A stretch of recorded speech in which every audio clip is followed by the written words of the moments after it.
Let's talk about the number 8.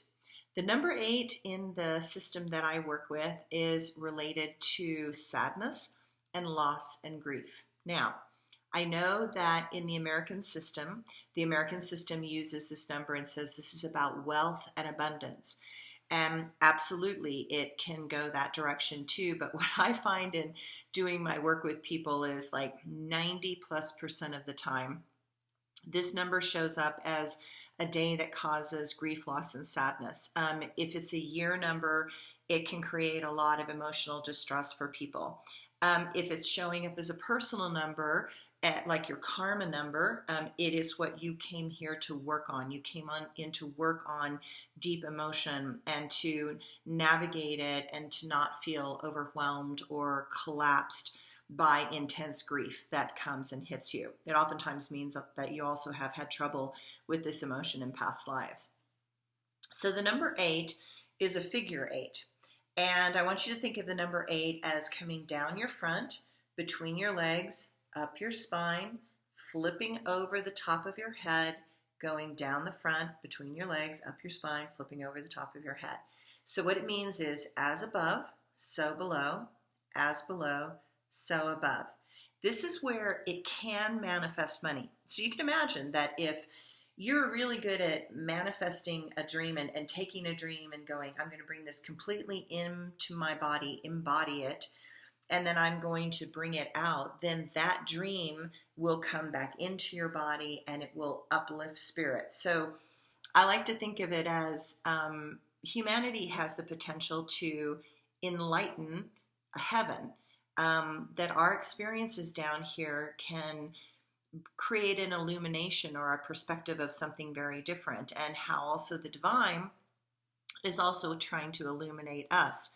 But what has a tendency to get in the way is unresolved emotions. So you can imagine that I have this dream, it's going to be amazing, and then you try and bring it into your body, but you're insecure, or you don't think you can, or your mind tells you you don't have enough money, or your parents told you that you're never going to be good enough and never going to amount to anything. You can imagine that it would have a tendency to collapse you, and then you would be like, oh, see, I can't do anything, self-fulfilling prophecy, I won't make it, right? So my father had a phrase, and my father's phrase was, don't let the bastards get you down. So what he meant by that was that when you try and manifest a dream, the world is always going to resist you, like always, always, always going to resist you. So every great idea that has ever been on the planet, somebody said, oh, you can't do that. I mean, every great idea.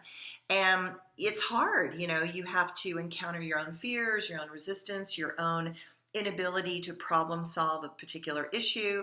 And yet you still have this dream. And so I like to think of it like Leonardo da Vinci. He had a dream of a helicopter and a flying machine. He was not wrong. He just didn't have light enough equipment to be able to build it, because trees back then were tighter together, and so they were more dense. The wood was more dense, and so the wood was heavy, heavy, heavy, right? So, the idea was correct, but he just didn't have the tools that he needed in order to make it work. The concept was valid and sound. So once again, did that stop him from playing with his idea? No, but he was limited based on the circumstance. So, forward pace is 600 years later, somebody had the right things and took Leonardo's idea and made flying machines. And here we are today with jet planes and all sorts of cool things, right? So sometimes the wealth of the dream manifests and embodies slowly in the physical, and that can be really irritating. That can be slow. That can be not at the pace you want. So sometimes this causes distress and grief and loss and sadness. Now, the number 8 is really trying to get you to explore compassion by your own suffering in order to have compassion for others when they're suffering. It's horrible, but I'll use myself as an example. I used to hear women say, oh, I have a migraine. I was down with a migraine. I was so ill, I couldn't even crawl to the bathroom, and I would be like, that's just crazy, I mean, but I'd never had a migraine. And then I had 2 head injuries back to back, and all of a sudden I had migraines. So all of a sudden I was like, oh my God, they weren't kidding. You're crawling to the toilet because you can't stand up, and you're just nauseous and you feel horrible. And it was like, oh, I have so much compassion now for women that have, or men that have migraines. So unfortunately, I wish we didn't learn through suffering, but we do. And this is a number of suffering. I think it's by suffering that we basically get inspired to find a way through. So the best healers I've ever met in my whole entire life have been some of the most abused people I've ever met, because they literally got so badly abused as children or through marriages or whatever it was, that they had to heal themselves, and they had to learn compassion for themselves. And when they learned compassion for themselves through their own suffering, which is the number 8, then they were really compassionate with everyone else. So people say to me all the time, they're like, oh, you're so, gentle and you're so compassionate. And I'm like, well, the hardest person to be compassionate with is me. And I'm harder on myself than I ever would consider being of anybody else. So once I learned to have compassion for myself, being compassionate for everybody else was really easy. And if I could sit with my own sadness and misery and suffering, it was so easy to sit with somebody else's suffering and sadness. So kind of know that that's this dance that we deal with in life, is to have this balance between our dream manifesting into the physical and our physical world basically enlivening heaven and lifting up humanity out of the morass of suffering by feeling it, embodying a potential, and moving towards that potential. So when you have the number 8 is a day that can affect the chest, because in Chinese medicine it's related to lung meridian and breathing. So if you're not breathing and shortness of breath, it's good to do something to make you breathe. So if you're feeling really, really sad, and this is what I've learned with myself with the number 8, I stop breathing. It's sort of like, oh, I'm okay. But I'm not really breathing. So it's sort of like I'm holding my breath going, oh, because if I actually breathed, I'm going to cry is what's going to happen. So girls, when they cry, they're like, oh, like this, and they take these huge gulping breaths. At least that would be me and most women that I know. So I tend to clench down on it, because the 8 is prana, or breath. It's associated with yogis on the mountaintop. And what do? They have all these special breathing techniques.